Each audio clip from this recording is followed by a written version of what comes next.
먹지 마세요. GMO. 우정도서관을 빌렸습니다. 우리 식탁을 정리해본 유전자 조작 식품들. 렌티털, 김벌스, 윌슨, 지음, 김은영, 옮김에 대한 책을 보겠습니다. 계속 이어서 실질적인 동등성. 전 세계의 유전자 조작 작물 재배에서 미국 정부는 직접 트랙터를 모는 것만 빼고 할 수 있는 모든 조력을 다 해왔다. 빌 람브레이터, 세인트 루이스 포스트 디스패치.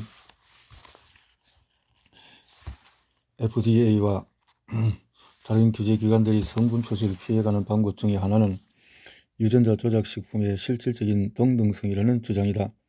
업계에서는 유전자 조작 식품이 정상적인 식품과 실질적으로 동등하다고 주장해왔다. 이러한 주장에 따르면 FDA는 몬산토사의 뉴리프 감자가 보통 감자와 똑같다고 강조하는 것이다. 뉴리프 감자를 이루고 있는 실질이 보통 감자와는 크게 다름에도 불구하고 규제기관들은 GMO를 생산하는 농업 관련 기업의 활동을 지원하기 위해 이러한 입장을 분명하게 선택한 것이다. 그러나 이렇게 함으로써 시민의 건강과 복지를 책임지고 있는 FDA는 공정의 건강과 안전의 보호라는 자신의 기본적인 과업을 수행하기 위한 조심스러운 첫걸음조차 내딛지 않겠다고 미리 결정해버린 것이다. 실질적인 동등성이라는 억지를 내세워 기업들은 기형적인 식품을 생산하고도 그러한 식품이 기존의 순수한 식품과 동등한 대접을 받도록 만들었다. 이렇게 해서 농업 관련 기업들이 얻는 이득은 실로 막대하다. 몇몇 저명한 과학자들은 에콜로지스트의 다음과 같이 썼다. 박사가 아닌데 박사 행위를 하고 교수가 아닌데 교수 행위를 하고 이렇게 하면 안 되죠. 교수는 교수고 박사는 박사고 식품의 천년은 천년이고 아닌 거 짜가는 짜가고 그런 거지. 어떻게 동등할 수가 있나요? 유전자 조작 식품은 해당 종에 속한 어떤 품종 또는 모든 품종과 비교될 수 있다. 유전자 조작 식품은 모든 품종 중에서 가장 나쁜 특성을 가지고 있음에도 실질적으로 동등하다고 간주되고 있다. 심지어 이러한 식품은 전혀 상관없는 종 혹은 종의 집합과도 비교될 수 있다. 더욱 한심한 것은 어떠한 테스트를 거쳐야만 식품들의 실질적인 동등성을 확인할 수 있는지가 규정되어 있지 않다는 사실이다. 그 테스트들은 독성이나 알레르기과 같은 의도하지 않았던 변화들조차 발견하지 못할 정도로 식별력이 없다. 예를 들면 유전자 조작 감자는 기형화된 궤경으로 완전히 변형되었음에도 어떠한 테스트도 거치지 않은 채 실질적으로 동등한 감자로 인정을 받았다. 그렇다면 특화된 것도 없고 특별히 대우를 받을 필요가 없다면은 그것을 소유권을 가지고 특허를 가지고 할 수 있는 것도 아니라는 것으로 볼 수도 있겠네요. 성분 표시에 관한 모든 것. 유대인들을 위한 육류 성분 표시, 참치에 부착하는 돌핀뿌리 표시, 닭고기에 부착하는 방목 표시, 채소에 부착하는 유기농 표시에 이르기까지 미국에서 식품에 부착하는 성분 표시는 수없이 많다. 이러한 성분 표시를 통해 소비자들은 그 식품이 미국에서 재배되는지 심지어는 노동조합이 있는 회사에서 만들어졌는지까지 알 수가 있다.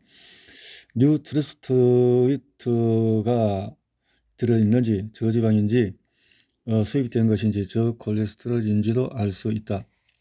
식품 포장지에 많은 성분 표시를 보면서 소비자들은 그 식품이 만들어지기까지의 모든 역사가 거기에 고스란히 담겨 있을 거라고 생각한다. 그러나 오늘날 유전자 조작 성분이 포함된 많은 식품들이 유통되고 있지만 이에 대한 성분 표시는 이루어지지 않고 있다. 왜 연구하고 박사가 또 그렇게 연구를 하는 사람들이 이런 것을 표시를 하지 않는다는 것은 문제가 있는 거죠. 워싱턴 대학 시애틀의 테크니컬 커뮤니케이션학 교수인 필립 베리아노는 다음과 같이 말했다. 미국 정부는 유전자 조작 식품의 성분 표시를 의무화하는 데 실패함으로써 여러 측면에서 소비자들을 당혹스럽게 만들고 있다. 표현의 자유, 소비자의 알 권리, 식생활과 관련된 종교적인 권리, 그리고 채식주의자들이 그러하듯이 근본을 알 수 없는 식품을 섭취 않을 수 있는 문화적인 권리가 모두 위기에 처해 있다. 게다가 유전자 재조합은 알레르기 반응이나 자기 면역 반응을 일으킬 수 있다. 식물 살충제로 쓰이는 일부 유전자로 만들어진 제품 또한 농장이나 식품 시장 종사자들에게 피부 질환을 일으킨다는 의심을 받아왔다. 1997년 뉴욕타임스는 아이오와주의 페어필드에 본사를 둔 지네틱 아이디사에 의뢰해 몇 가지 식품의 유전자 조작 성분이 함유되어 있는지 여부를 테스트했다. 콩을 두 성분을 한 이유식 4종류와 콩이나 옥수수가 들어있는 다른 8개 제품이 테스트 대상이었다. 대부분의 제품들 속에 GMO가 포함되어 있는 것으로 나타났다. 카네이션, 얼서이, 시밀락, 네오큐어, 아이소밀, 엠파밀, 프로서비의 모든 이유식은 양성 반응을 보였다. 에덴 두유만 음성이었다. 모닝스타 파운즈 브렉퍼스트 랭크스와 모닝스타 파운즈 배터 앤드 버거, 베티 크로커 베이커스 베이컨의 모든 콩 제품은 양성으로 판명되었다. 프리토스, 토스티, 토스, 스피, 라운드, 도리토츠, 나초, 치즈여 등 3종류의 옥수수칩 역시 양성이었다. 거의 대부분 이렇게 양성이었다는 거죠. 그 후에 이 식품 회사들은 핵심적인 GMO 성분의 사용에 대해서 재검토하겠다고 발표하기에 이르렀다.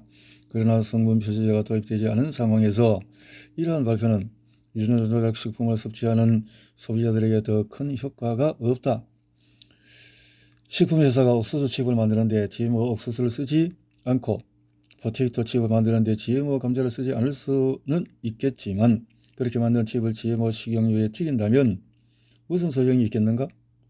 모든 유전자 조작 성분에 대한 의무적인 성분 표시제만이 소비자들이 알고자 하는 것을 알려줄 수 있다. 그러니까 철저하게 그 내용에 대한 것을 검증해서 분명히 드러내야 되는데 드러내지 않고 얼렁뚱땅 건다면은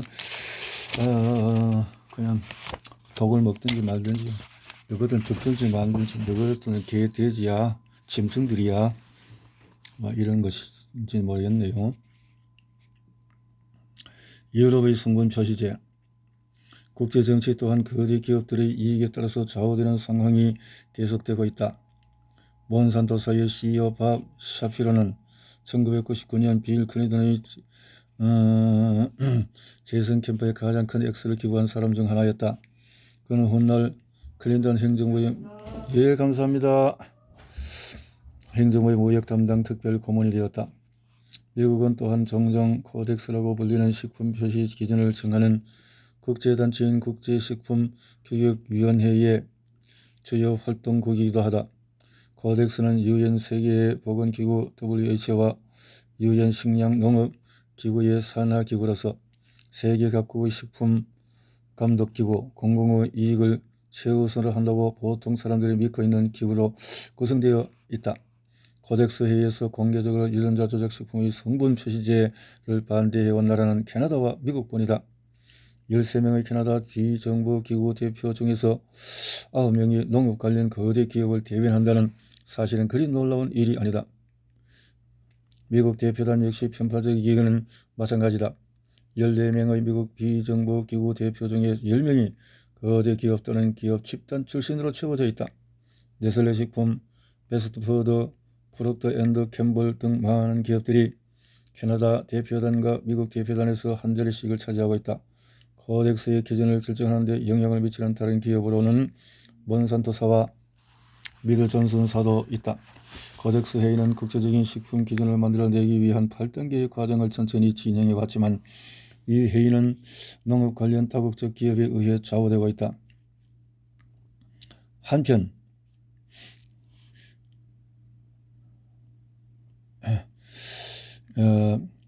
2000년 1월 29일에는 카르테헤나 생명공학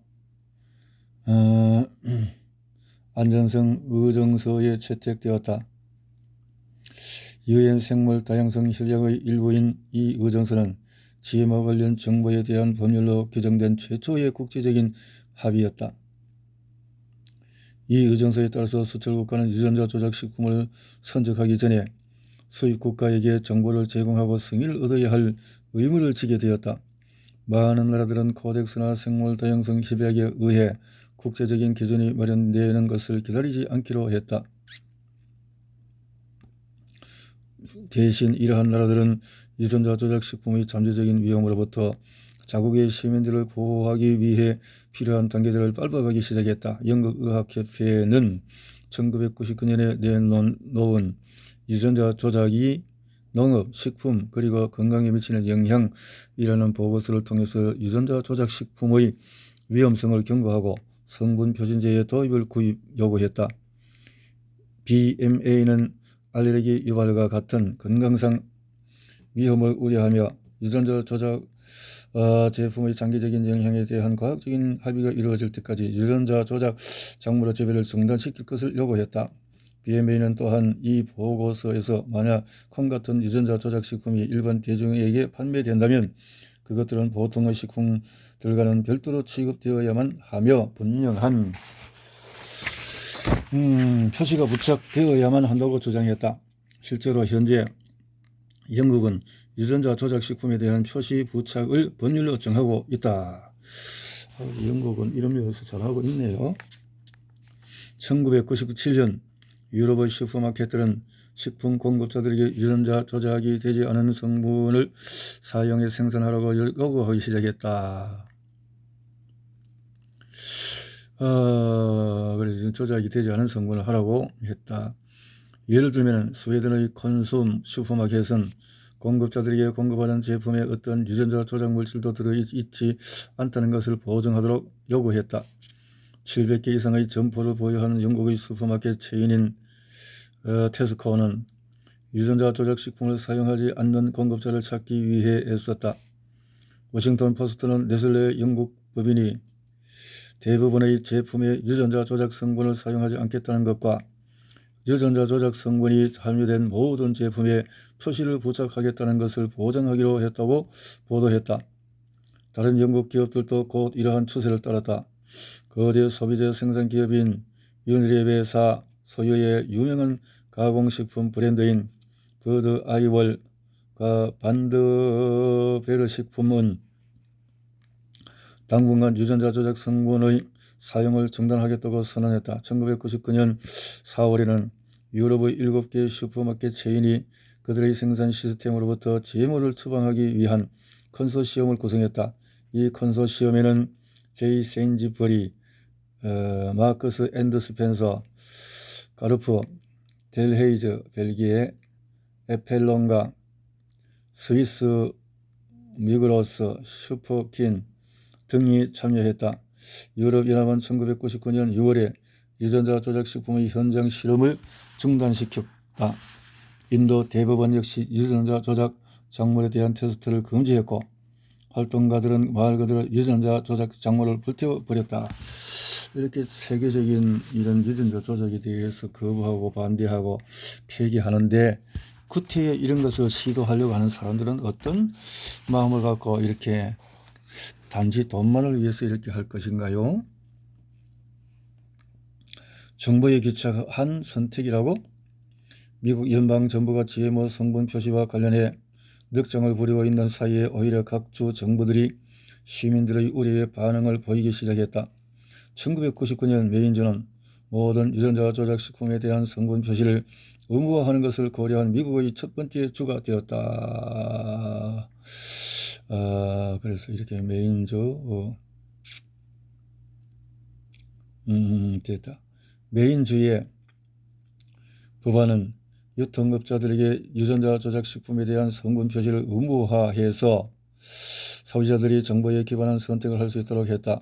이 법안은 다른 종으로부터 추출한 유전 물질을 함유하고 있거나 시험관에서 조합된 유전 물질을 함유하고 있으면서 인간이 섭취하도록 만들어진 모든 것을 유전자 조작 식품으로 규정했다. 즉 성적인 방식이 아니라 디옥시리보핵산을 재조합하는 기술 혹은 상이한 생명체에서 추출한 물질을 서로 조합하거나 삽입하는 기술을 현재 또는 과거에 사용하여 만들어낸 유전 물질이 함유된 모든 것을 유전자 조작식품으로 규정한 것이다. 오로지 인공수정, 배이식, 잡종교배, 간접적인 돌연변이, 유발 등과 같이 전통적인 육종 방식을 통해 전통적인 방법으로 우량을 만드는 이런 방식 식품들과 유전자 조작 생명체 자체 또는 그 유전 물질의 극소량만을 추출하여 만든 산물을 함유한 식품들만이 유전자 조작 식품의 정의로부터 제외되었다. 불행하게도 이 법안은 저 의회에서 폐기되고 말았지만 또 다른 법안들이 거의 매달 미국의 각주 의회에 상정되고 있고 연방하원에도 몇 건의 법안이 상정되어 있다. 국제협상 무대가 기업들에 의해 장악되어 있고 국내 정치 역시 농업 관련 기업들의 선거 자금 제공과 규제기관에서의 회전문 신드롬에 의해 어지럽혀져 있는 만큼 미국에서 GMO 성분 표시제는 당분간 지방 차원에서나 실현될 수 있을 것이다. 미국은 세계에서 유전자 조작 식품 생산을 주도하고 있기 때문에 미국에서 유용하고 완전한 GMO 성분 표시제가 확립된다면 전 세계의 모든 이들에게 이로울 것이다. 모르는 게 약이라는 속담이 있다. 불행하게도 이 속담은 우리가 먹는 음식 속에서 일어나고 있는 은밀한 변화를 미리 예견했던 것 같다. 그러나 만약 유전자 조작 식품이 안전하다면 그리고 슈퍼마켓에서 식품을 구입하는 소비자들이 히스테리컬하거나 무지하지 않다면 GMO 생산자들은 스스로 자랑스럽게 여긴다는 제품들을 널리 공개하는 성분 표시를 굳이 마다할 이유가 없다. 매일 음식을 삼키면서 우리는 그 음식을 파는 사람들에게 모든 것을 맡기고 있다. 누구나 안전하고 건강에 좋은 음식을 먹을 권리가 있다. 그리고 누구나 자신이 먹는 것에 대해 선택할 권리가 있다. 누구나 알 권리가 있다. 그렇죠. 우리가 민주주의가 링컨을 통해서 오직 국민과 국민을 위해서 국민의 의한 정치를 한다고 했는데 국민을 돼지 취급하면 안 되죠. 자, 챕터 5 식량 전쟁이다. 우리가 컴퓨터 앞에 앉아 문서를 편집하고 이메일을 보내고 사이버상에서의 자유를 표현하는 동안에 다국적 기업들은 훨씬 더 거대한 자원이 필요한 글로벌 네트워크를 이용해 구체적인 성과를 거두고 있다. 제리맨더 작가, 생태학자, 활동가. 사람들은 먹는 문제에 관한 한 다혈질이 된다. 우리 자신과 우리 생명을 유지해주는 먹을거리의 관계는 안전, 개인적인 만족, 그리고 문화적이고 윤리적인 정체성과 한데 묶여 있다. 대부분의 부모들은 아이들을 위한 충분한 먹을거리를 차려내는 일에 매우 강한 의무감을 느낀다. 먹을거리를 기르고 팔고 다루는 사람들은 모든 사람들의 가슴 깊이 각인되어 있다가 강렬하게 표현되는 한 가지 견해를 종종 듣게 된다. 사람은 누구나 하루도 그러지 않고 식과 연결된 채 살아간다는 것이다. 우리는 누구나 먹을거리 전문가다. 한편 제리맨더가 이 장의 첫머리에 언급한 다국적 기업들도 그들 나름의 방식으로 다혈질이다. 유전공학 기업들은 유전자 조작식품의 생산에 막대한 어떤 경우에는 천문학적인 규모의 자금을 묶어두고 있다. 식품 생산 시스템 분석가인 찰스 벤부르건 몬산도 같은 회사들이 20세기 끝날 무렵 종료 회사들을 사들이기 위해 거액의 빚을 진 사실을 지적했다. 그는 몬산도사는 1998년 상반기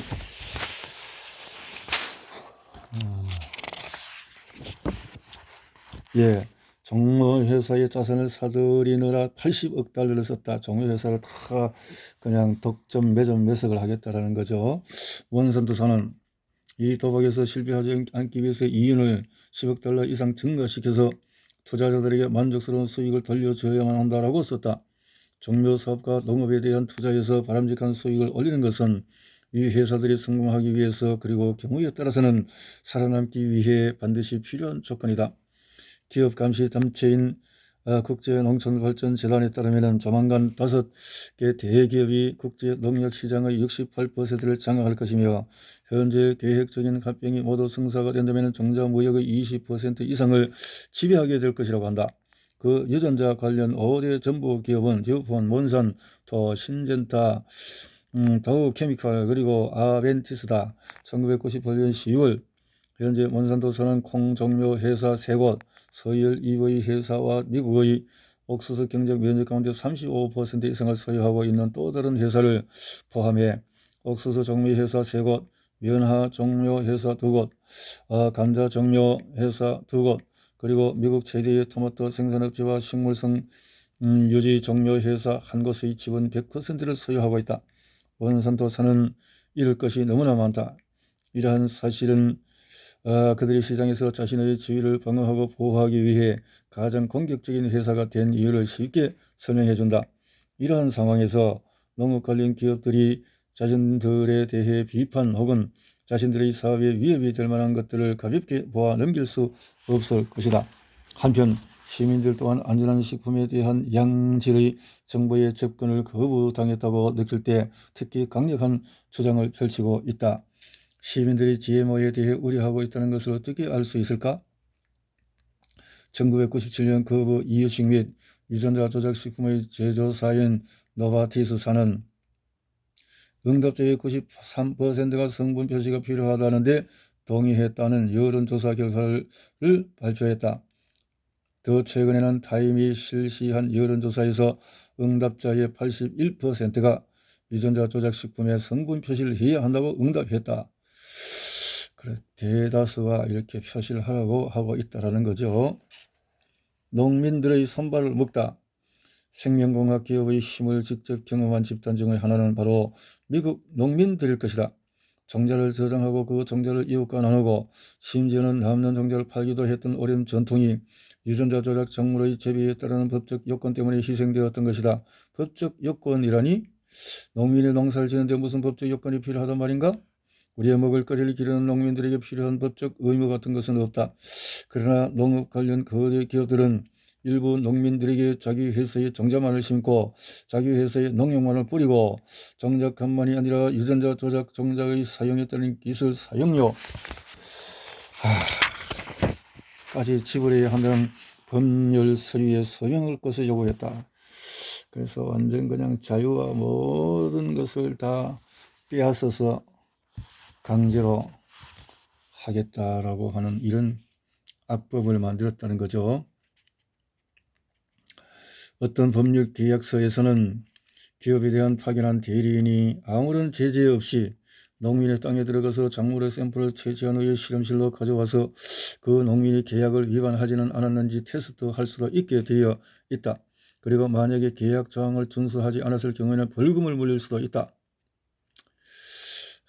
이렇게 참 천년의 하늘의 창조주의 어떤 자연 속에서 자유를 누릴 수 있도록 하는 것을 이 인간의 잔머리를 갖고 독재를 해서 행패를 부리고 천년만년을 살 것 같은 이런 악행들을 그냥 서슴없이 참 저질렀다는 것이 참 책을 읽으면서 참 분통이 터지네요. 세스케치완의 퍼시 슈마이저라는 농민은 1999년에 몬산토사로부터 고소당했는데 그에 따르면 늘 해오던 대로 했다는 이유 때문이었다. 그의 실수는 종자를 저장한 것이었다. 미국과 캐나다에서는 수백 명의 농민들이 종자를 저장했다는 이유로 몬산토사로부터 고소를 당하고 있다. 몬산토사는 그 종자가 미국의 특허법에 의해 보호받는 자신들의 소유라는 이유로 농민 한 사람을 고소하고 있는 것이다. 생명공학 기업들은 처음에 판매한 종자뿐만 아니라 그 종자로부터 나올 모든 미래 세대의 식물들에 대해서까지 소유권을 주장하고 있다.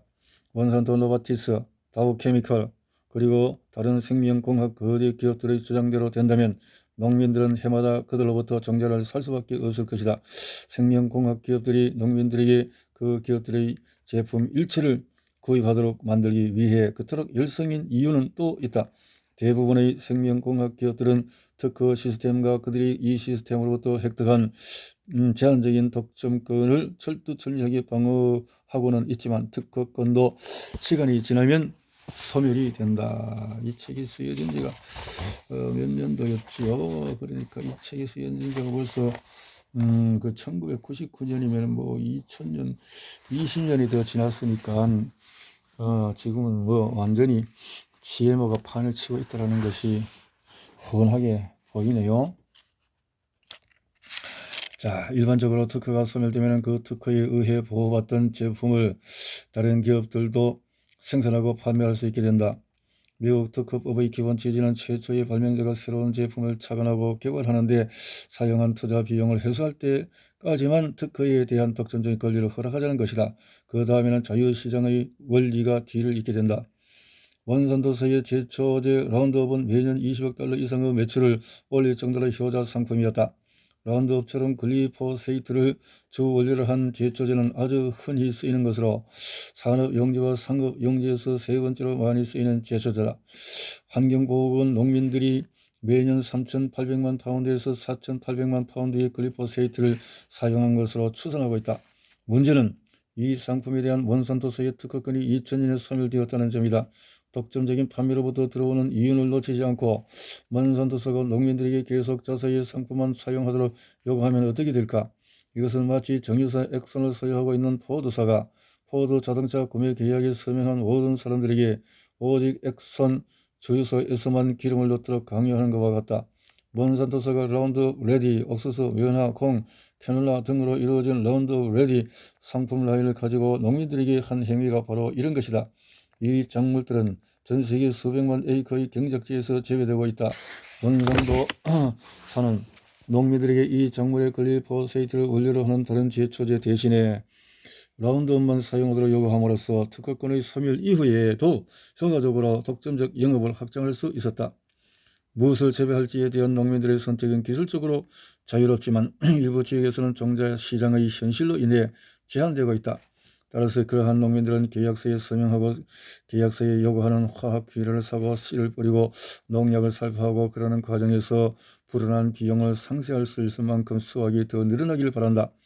지금까지 이러한 생명공학적인 개혁 농업의 결과는 잘해야 절반의 성공이었다. 모두는 아니지만 많은 농민들이 유전자 조작 작물의 판로가 점점 줄어드는 것을 알게 되면서 고수확이 곧 수익은 고수익이 아니라는 사실을 깨닫게 되리라는 징후가 증가하고 있다.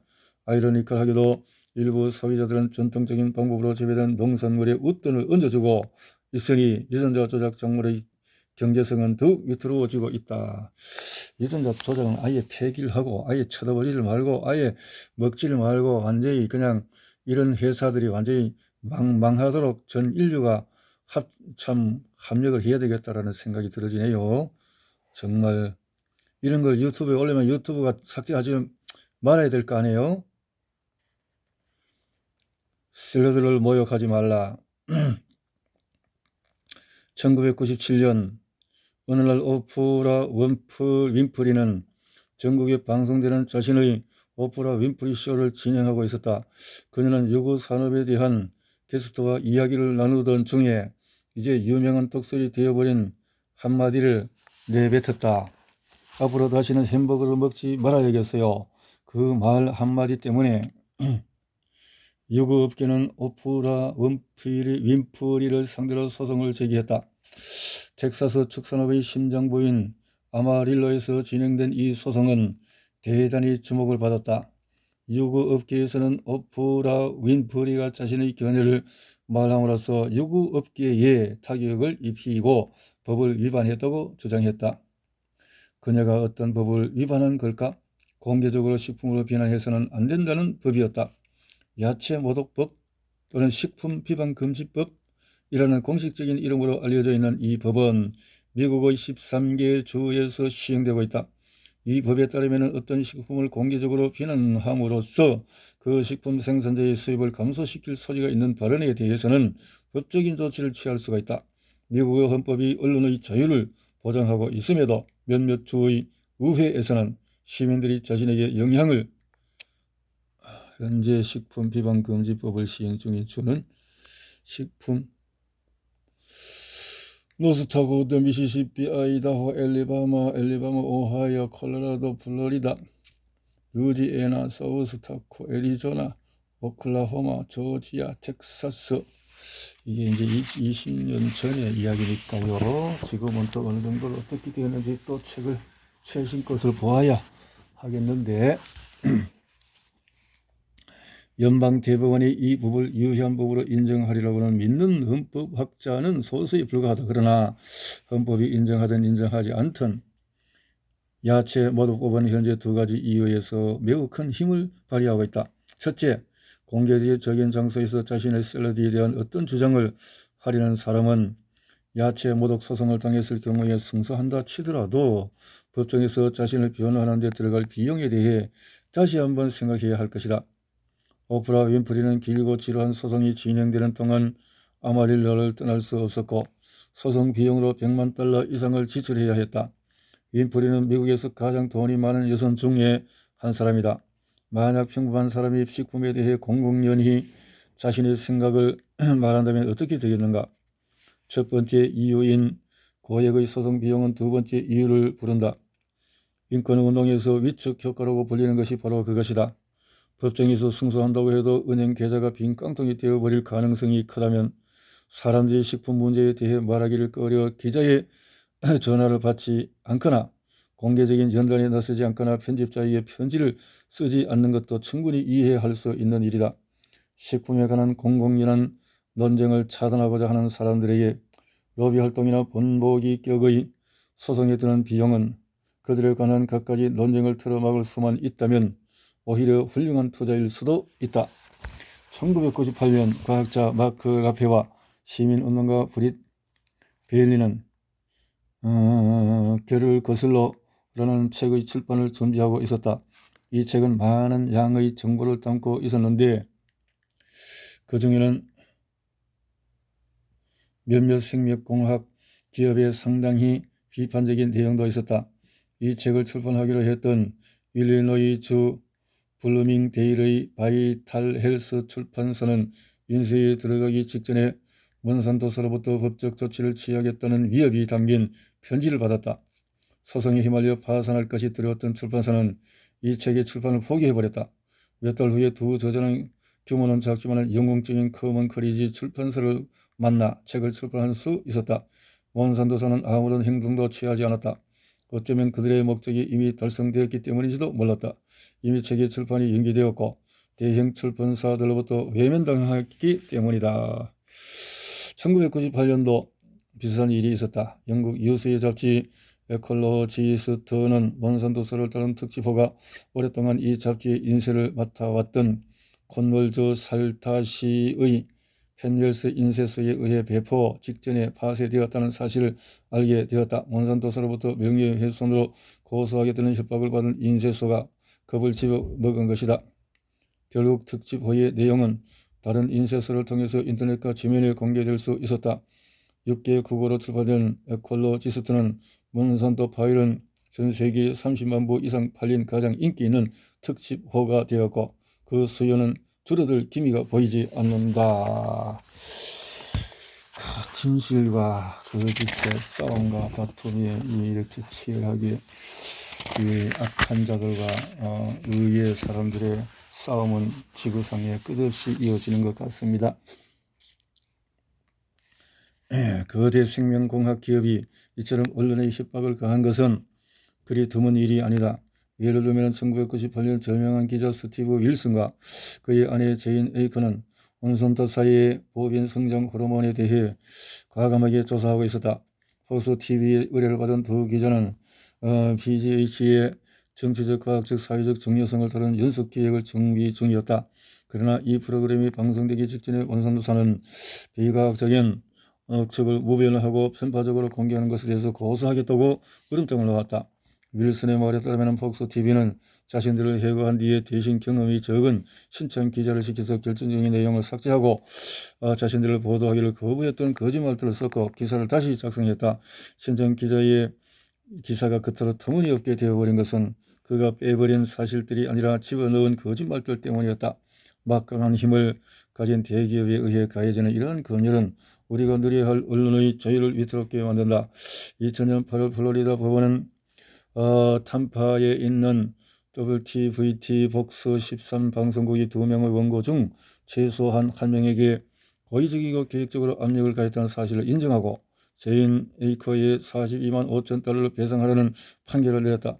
다른 한 명의 기자인 스티브 윌슨은 배심원들이 자신에게 유리한 판결을 내리지 못하도록 만든 문제의 배심원 지침에 대해 항소를 진행 중이다. 이 책을 쓰는 동안 저자 중 한 명은 에이미상을 수상한 바 있는 텔레비전 프로듀서로부터 전화를 받았는데 유전자 조작 식품에 대한 프로그램을 준비 중이라고 했다. 우리의 제안에 따라서 그 프로듀서는 즉각 주요한 식품 관련 생명공학 기업에 전화를 걸어 이 프로그램에 대한 기업 측 의견을 들어보려고 했다. 그런데 그 프로듀서는 통화 도중에 3번이나 협박성 발언을 들었다고 한다. 그 후에 그 프로듀서는 계획했던 TV 프로그램에서 핵심적인 부분이었던 그 기업 관련 내용을 빼버리기로 했다. 그러니까 이렇게 협박을 많이 받으면은 좀 내용을 제대로 할 수 없겠네요. 도청 투쟁. 법률 시스템이 돈 많은 기업과 의견이 다른 상대방을 제압하는 데에만 유용하다고 생각한다면 오산이다.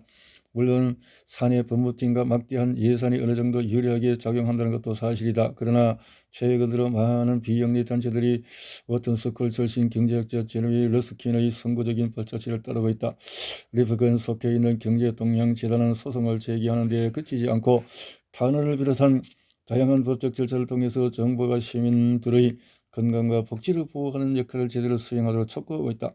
1997년 환경운동단체 그린피스는 30여 개의 유기농 관련 단체들과 협력하여 EPA의 천연 살충제인 바실러스 트링기엔스 BT에 대해서는 6장에 더 자세히 다루기로 한다. 를 합류한 유전자 조작 작물의 승인을 취소해 달라는 청원을 냈다. 1998년 12월 15일 식품안전센터는 몇몇 시민단체들과 함께해서 FDA를 상대로 RBGH의 승인과 관련된 법적 절차를 밟기 시작했다. 최근 몇 년 동안의 유전자 조작 식품과 BT 작물에 대한 성분 표시 문제, 더 나아가서는 유전자 오염 문제를 둘러싼 소송과 청원들로부터 진행되고 있다. 적어도 지금까지는 이러한 법적 절차가 시민단체의 손을 들어주는 판례로 이어진 사례는 드물지만 이러한 전략은 판결 이외의 다른 목적에도 일조를 한다. 소송과 청문을 제기하는 중요한 목적은 대중의 이목을 집중시키기 위함이다. 언론 보도 없이 이러한 사안들이 법정이나 기관으로 넘어가는 경우는 드물다. 대중매체는 법적 절차가 시사하는 갈등의 출현을 반기는 측면도 있기 때문에 종종 이런 소송과 청문은 언론에 크게 보도되기도 한다. 이를 통해 대중, 정부기관, 법원, 그리고 입법기관 모두가 더 나은 정보를 접할 수 있게 되는 것이다. 아무리 돈을 적게 들이고 때로는 무료 본련에 의존한다고 해도 이런 법적 절차에는 큰 비용이 수반되는 경우가 많기 때문에 비영리 시민단체들은 종종 자원을 공유한다. 또한 이런 소송은 서로 경쟁하는 데 바빴던 시민단체들을 서로 협력하게 만들므로써 시민운동의 변화를 가져오기도 한다. 또한 청원이나 소송을 통해 다양한 활동가들은 한자리에 모여 주어진 이슈에 대해 공동의 전력을 짜냄으로써 더욱 통일성 있는 사회운동을 일구 나갈 수도 있다. 마지막으로 이렇게 통합된 행동은 정부로 하여금 책임 있는 자세로 불만을 해결하게 만들므로써 민주적 제도를 강화하는 데에도 도움이 된다. 거대 생명공학 기업들은 언론의 광고 시간이나 광고 지면을 살 수도 있고 선거 캠프에서 기부금을 낼 수도 있고 자신들의 입맛에 맞는 과학자들만 골라서 연구비를 지원할 수 있는 막대한 재정적인 자원을 가지고 있다. 그러나 시민들이 힘을 모아서 정부를 향해 한 목소리를 내면 때로는 정부도 귀를 기울인다. 정부가 끝내 귀를 기울이지 않는다면 귀를 기울이도록 하기 위해 판사의 도움이 필요하다. 1997년 12월 미국 농무부는 유전자 조작식품에 유기농이라는 표시를 부착할 수 있도록 하는 유기농에 대한 새로운 기준을 제안했다. 유전자 조작식품에도 유기농이라고 하는 표시를 붙인다고? 유기농을 할 수 있지. 새로운 기준에 반대하느라는 수십만 건의 글이 농무부에 빗발치듯이 쏟아졌다. 농무부 장관 댄 클릭맨은 이를 두고 무한 폭발이라고 불렀다. 결국 새로운 기준은 철회되었다. 1999년 6월 워싱턴 DC에서 열린 유전자 조작식품에 관한 전국회의에서 50만 명 이상이 서명한 청원서가 의회와 FDA 앞으로 제출되었다. 정부가 유전자 조작식품 표시를 의무화할 것을 촉구하는 청원서였다. GMO에 대한 논쟁은 감정적이고 때로는 매우 소란스럽다. 막강한 힘과 대단한 자신감을 갖고 있으며 언론 친화적인 대기업들의 시대에 유전자 조작 식품에 대해 걱정하는 시민들이 훌륭한 성과를 거둘 수 있는 방법은 서로 협력하고 법률 시스템과 언론을 잘 활용하며 부로 하여금 책임 있는 자세를 갖도록 만들고 또한 끝까지 용기를 잃지 않는 것이다. 참 어려운 싸움이네요.